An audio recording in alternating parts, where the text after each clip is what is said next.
Inicialmente, quero agradecer o honroso convite do Acajutiba News. Salientar que este momento é um marco na história das campanhas políticas de Acajutiba e dizer que muito me honra estar aqui participando desse momento político.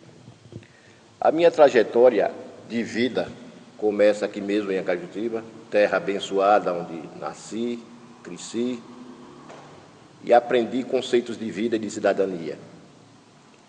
Saí pouco tempo, por poucos anos, daqui para estudar fora. Passei 3 anos na Escola Agrotécnica Federal de Catu, onde me formei técnica agropecuária, e para aqui retornei, labutando no dia a dia na roça, na agricultura, ao lado do meu pai, o velho Lero. Militei na educação durante 8 anos como professor de Química, Física e Matemática. A minha pretensão em me candidatar a prefeito desta terra tem 2 motivos básicos. O primeiro, venho do Partido dos Trabalhadores, que é o mesmo partido do presidente Lula, da presidente Dilma e do governador Jacques Wagner. É o partido que revolucionou esse país, inegavelmente trouxe as transformações que o povo brasileiro precisava. Haja vista as realizações do Bolsa Família, do Minha Casa Minha Vida, do Luz para Todos, e as políticas sociais que empreendemos, que vão em todas as frentes, desde o meio ambiente até o progresso industrial, o erguimento do Brasil perante a comunidade internacional no tocante à economia internacional. Hoje somos um país que deixamos de ser devedores e passamos a ser credores. Então, este partido hoje me acredita a vir aqui e me candidatar a prefeito desta terra. O outro motivo é o não conformismo com a realidade que vivemos aí.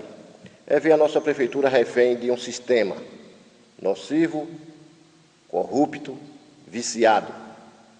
Esse não conformismo me traz a oferecer meu nome à apreciação dos eleitores e cidadãos desta terra. Meu principal lema de campanha é um tema muito debatido, que é o desenvolvimento sustentável. O desenvolvimento sustentável se apoia em um tripé, que é o crescimento econômico, o desenvolvimento social e o meio ambiente. Por que baseio nesse... Tem tempo ainda? Por que baseio nesse lema?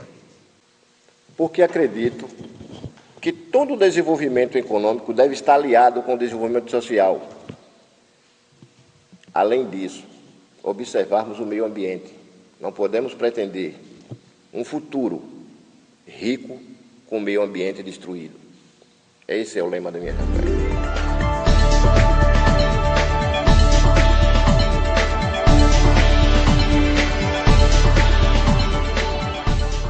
Objetivamente, a minha prioridade em educação é, primeiro, fazermos um diagnóstico dentro da Secretaria de Educação, mobilizar toda a comunidade educacional, mais a sociedade, em um grande debate e, nesse debate, localizarmos os nós e gargalos da nossa educação. Quero identificar, especificamente nesse setor, o que emperra o nosso aluno de aprender, o que descontenta o nosso professor e o que leva ao atraso da educação em nosso município, que, vamos ser justos, não é só em nosso município. A educação passa por essa crise de um modo geral. Mas acredito que o problema maior esteja aí, a valorização do profissional e um outro detalhe, tentarmos deter o aluno o máximo de tempo possível na escola. Uma das minhas metas será perseguir a escola de tempo integral. Será a escola onde o aluno, em um turno, estuda e em outro turno ele pratica uma atividade, seja ela esportiva, cultural, etc. Eu analiso que padece do mesmo mal, como havia respondido há pouco, que assola a educação como um todo no Brasil. São alunos desestimulados, são professores mal pagos, são pais e comunidades alheias aos problemas da escola. Então, o que que se exige aí é esse grande debate para que possamos tomar esse diagnóstico. Isso feito de um modo geral e particularmente em cada unidade escolar, desde a creche até as séries terminais do ensino fundamental, para que assim tenhamos um retrato fidedigno da educação e, como já disse, atacarmos o problema na sua cerne.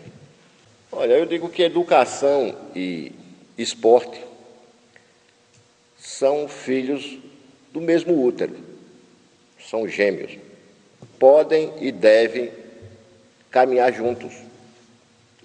A escola deve ser esse espaço, não só o espaço da informação intelectual do ser humano, mas também o espaço da formação física. Então, vejo que o esporte é uma necessidade que deve ser atendida em cada unidade escolar, mas não o esporte como se pratica aí. O esporte nas suas mais diversas modalidades, sem esquecermos também aquele aluno com necessidades especiais. Então, haveremos de abrir as portas das escolas para que o esporte entre nas diversas modalidades, não ficar restrito a uma quadra mal acabada, descoberta, a um professor de educação física mal preparado, colocando em risco até a própria integridade física do aluno, e dessa forma fazermos com que a educação e o esporte caminhem de mãos dadas.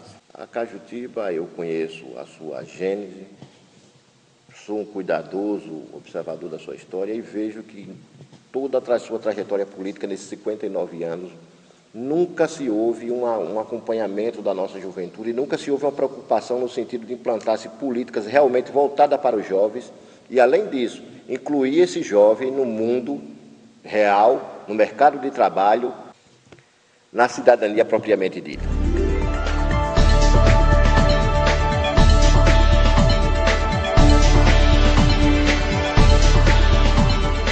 Bem, a saúde é complexo. A saúde, nós não temos uma fórmula pronta aqui para apresentar e dizer amanhã está resolvido o problema da saúde. O que eu acredito que venha a ser a porta de entrada para a solução dos problemas da saúde seria o diagnóstico. Eu acredito muito no grande debate do poder público com a sociedade e os profissionais da área envolvida. Eu acredito que por aí, juntos, irmanados, numa conversa franca, numa conversa aberta, a sociedade dizendo o que está sentindo, o poder público dizendo como pode e quer agir, e os profissionais apontando os gargalos e nós. Então, a partir desse diagnóstico, é que nós vamos levantar as verdadeiras ações e as verdadeiras necessidades do setor de saúde. Bom, eu começaria pela maternidade.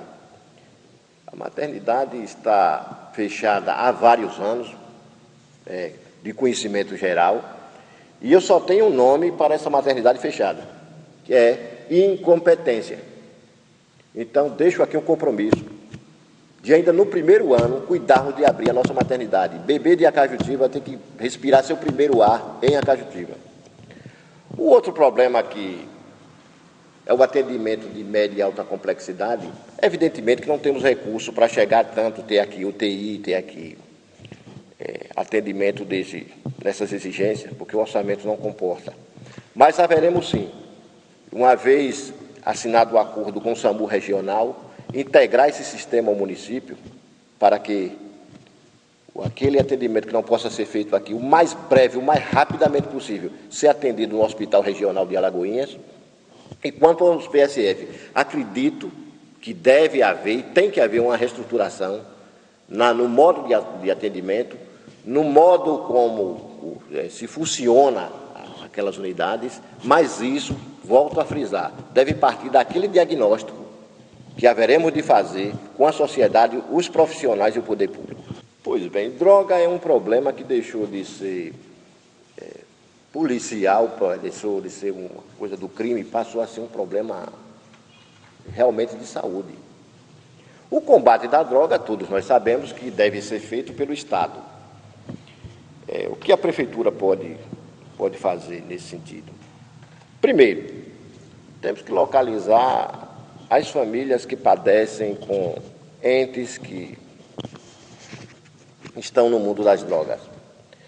Acredito que a família seja o primeiro ente a darmos as mãos para que haja uma perfeita recuperação desse viciado.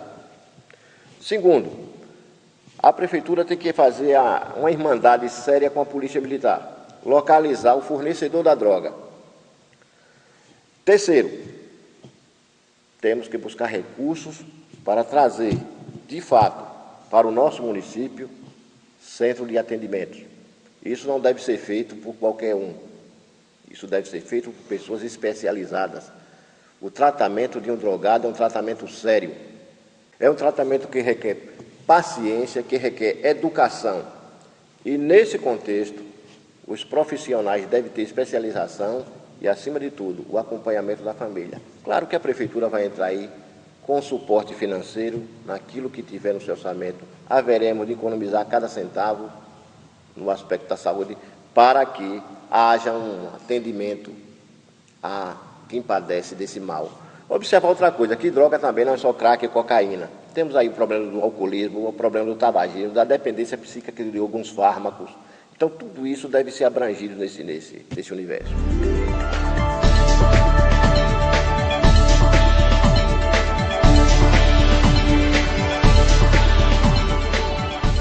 Bem, economia é uma síndrome, é um conjunto de fatores que fazem com que ela avance.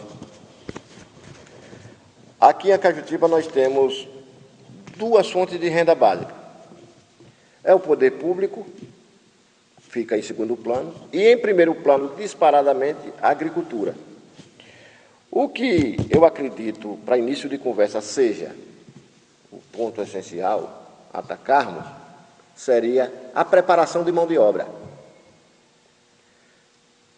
Preparar o pedreiro, preparar o ajudante de pedreiro, preparar a nossa cozinheira em arte culinária, preparar o nosso atendente do comércio, prepararmos o nosso jovem, enfim, para o mercado de trabalho.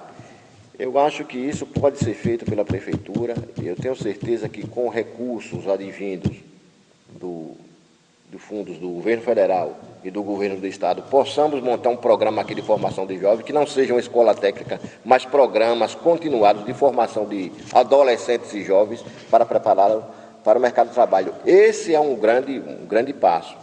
O outro passo seria a Prefeitura começar a se preocupar com as micros e pequenas empresas e os pequenos empreendimentos que, embora não legalizados, mas prometem fazer e gerar empregos nessa terra. A Prefeitura tem uma responsabilidade muito grande em comprar essa briga e levar adiante um grande programa de geração de emprego e renda.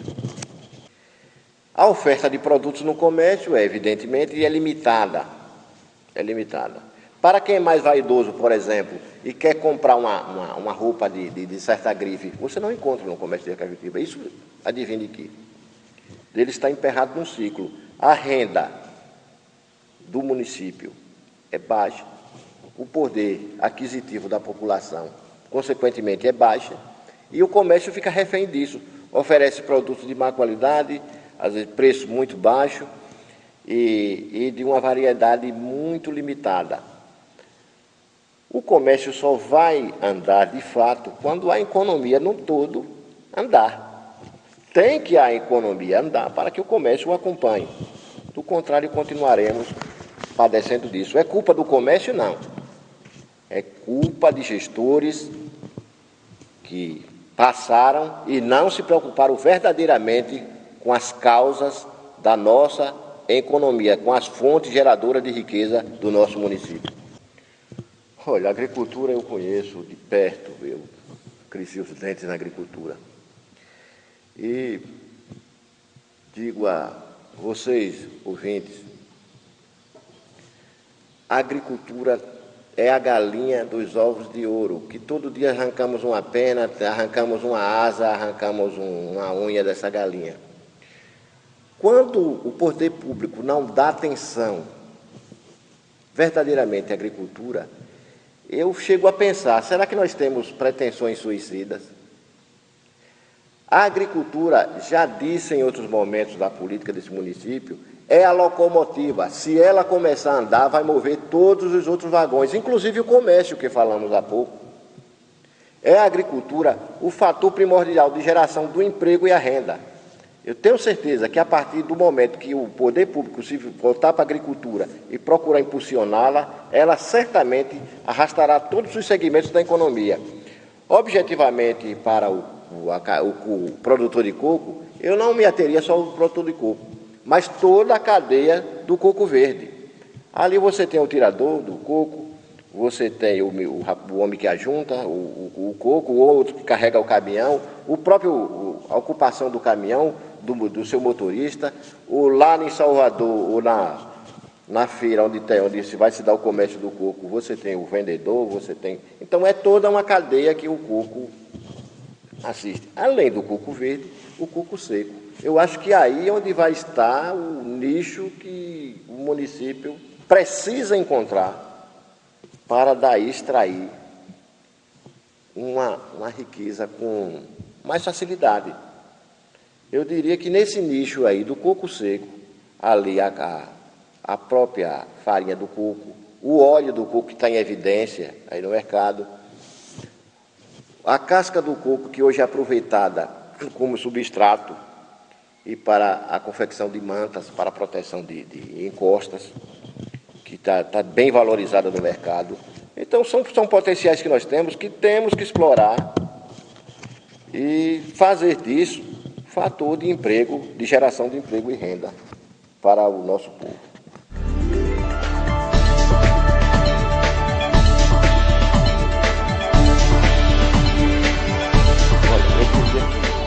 Inicialmente, os poderes têm que se respeitar.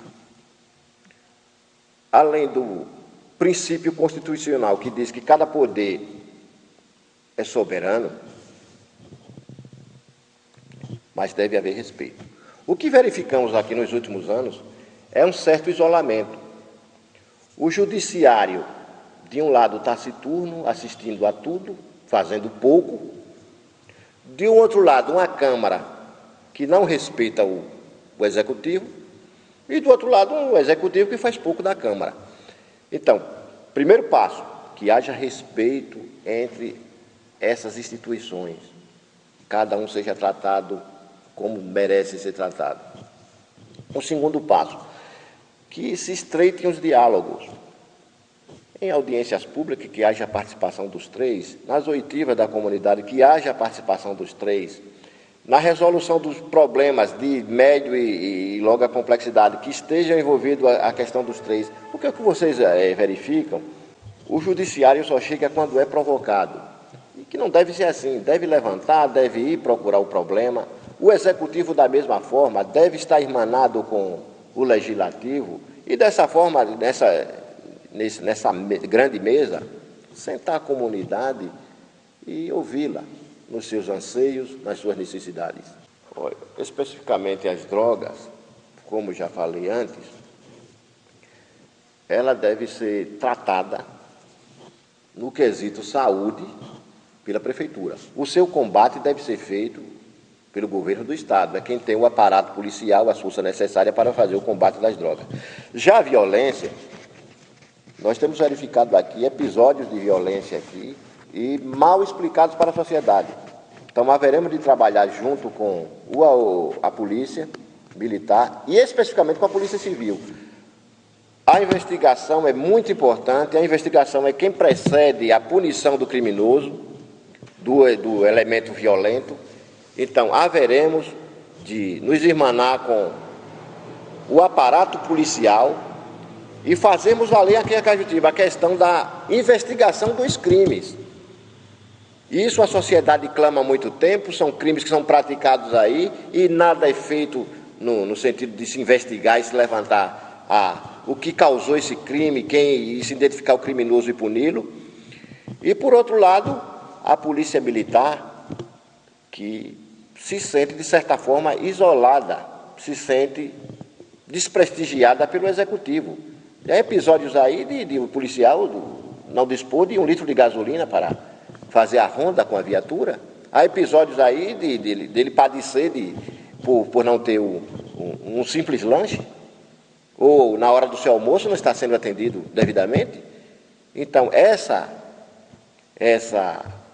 esse elo deve se estreitar, evidentemente, de forma segura, de forma permanente, do Executivo com a Polícia Militar. Eu não pagaria segurança particular, mas de jeito nenhum. Nem segurança particular, nem plano de saúde, sou contra isso. Isso é dever constitucional do Estado. E eu não vou pagar uma coisa 2 vezes. Eu vou cobrar de quem de direito. Agora, devemos observar uma coisa. A segurança particular é necessária, é claro.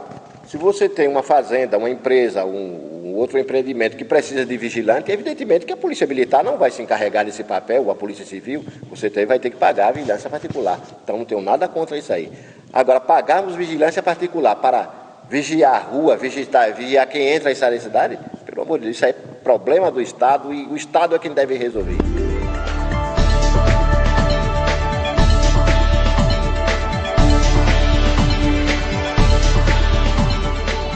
Quanto à moradia e habitação, a Cajutiba precisa, volto a frisar a importância do diagnóstico. Primeiro, diagnosticar quantas famílias nós temos aqui à margem desse problema. A partir disso aí, levantar a real necessidade de moradia, de habitação. O outro quesito é não montar esses programas habitacionais, como já vimos aqui experiências passadas que deram no desastre. Fazer casa sem planejamento nenhum, sem contato nenhum com os órgãos que devem estar presentes, como a Embasa, como a Coelba, como a infraestrutura de esgoto. Então, para dar no que está aí hoje, casas inacabadas, com famílias padecendo ali dentro e servindo até de núcleo para coisas indesejáveis para a sociedade.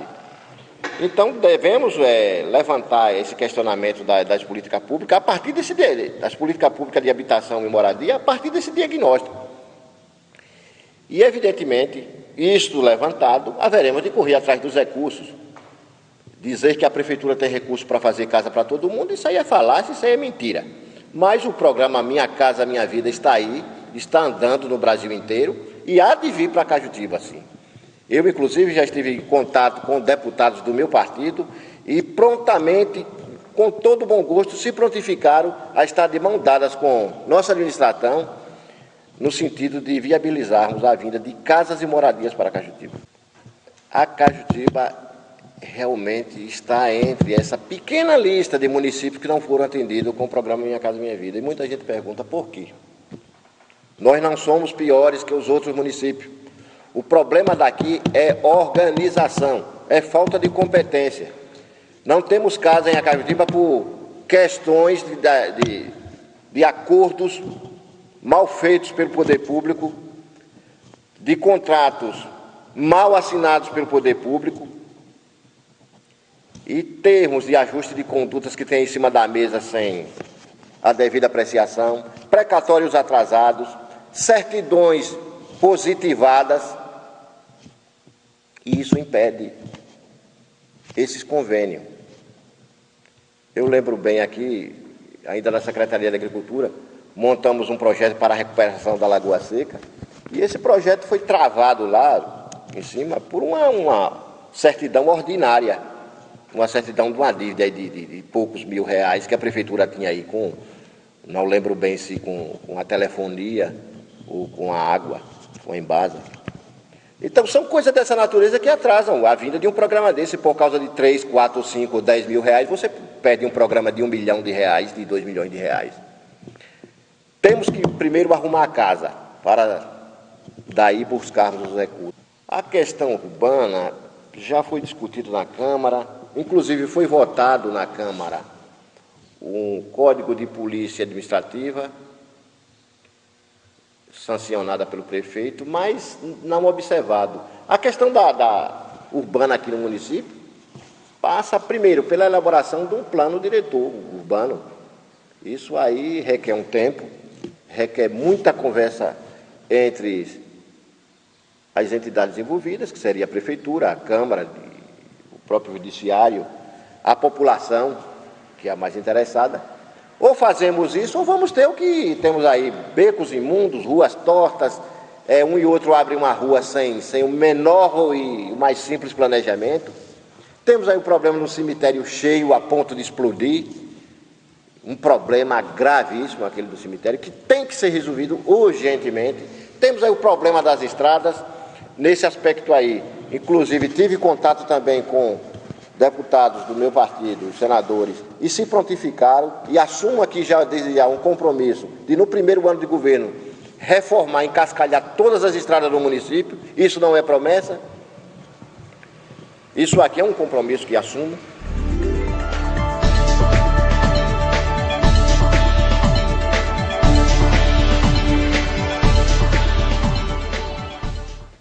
Bem, nomes para compor a equipe de governo eu não tenho. Isso aí vai depender de uma conversa e um entendimento com os partidos que vierem se aliançar conosco nessa caminhada política. Evidentemente que lá na frente, após vencermos o pleito, cada partido vai ter suas indicações. Quanto ao perfil, eu tenho. Eu primo muito pela honestidade, em primeiro lugar, a tecnicidade, conhecimento do que está fazendo e habilidade política. Atendendo esses três pré-requisitos, não vejo problema nenhum para indicarmos ou qualquer partido irmanado a nós indicar. Veja bem, os meus oponentes são, como pessoas, meus amigos, pessoas que considero, como cidadão falando, não tenho nada contra. Evidentemente que se eu não fosse pré-candidato, estaria afiliado a algum partido. Esse partido teria ou um candidato ou teria uma linha de governo que certamente seria diferente de algumas coisas que já vimos aí. Não quero entrar aqui e desmerecer ninguém, mas prefiro dizer isso. Se não fosse pré-candidato, estaria num partido que teria um pré-candidato. Inicialmente, o meu partido colocou meu nome para apreciação dos companheiros, o meu nome saiu, e estamos aí montando um arco de conversações com 6 partidos. Já temos uma data marcada para uma reunião, que eu estou chamando de um encontrão desses partidos, e a partir daí, dessa conferência entre nós, vamos ver o que é possível ser feito em termos de aliança. Mas primamos, sim, para que o maior número possível de partidos se irmanem ao nosso projeto, que não é um projeto do PT, é um projeto para o município de Acajutiba, é um projeto para o povo de Acajutiba, e que espero que o maior número possível de partidos venha abraçar esse projeto e possamos levar uma mensagem de esperança e dias melhores para o nosso povo. A minha mensagem final é uma mensagem de esperança. É olhando nos seus olhos e trazendo essa esperança para você, ouvinte. Uma esperança de um dia termos uma prefeitura destravada, uma prefeitura livre da corrupção, do nepotismo, uma prefeitura com os braços abertos para todos os filhos de Acajutiba. A minha mensagem de esperança para você é que não perca a capacidade de sonhar e acreditar no futuro. Não pense que está tudo acabado e que a noite não tem fim. A minha mensagem também é um apelo aos meus adversários, para que façamos uma campanha leal, uma campanha no nível que o povo de Acajutiba merece, com respeito, com seriedade e levando ao povo, além da mensagem de esperança, a mecânica de como resolver cada um dos seus problemas. Por último, dizer a cada um de vocês, pense no dia 7 de outubro que se aproxima, pense naquele momento do voto, Analise a vida pregressa pública de cada um de nós candidatos. Faça o seu julgamento consciente e deposite seu voto com fé de que a Cajutiba tem jeito e há um futuro brilhante nos esperando. Muito obrigado.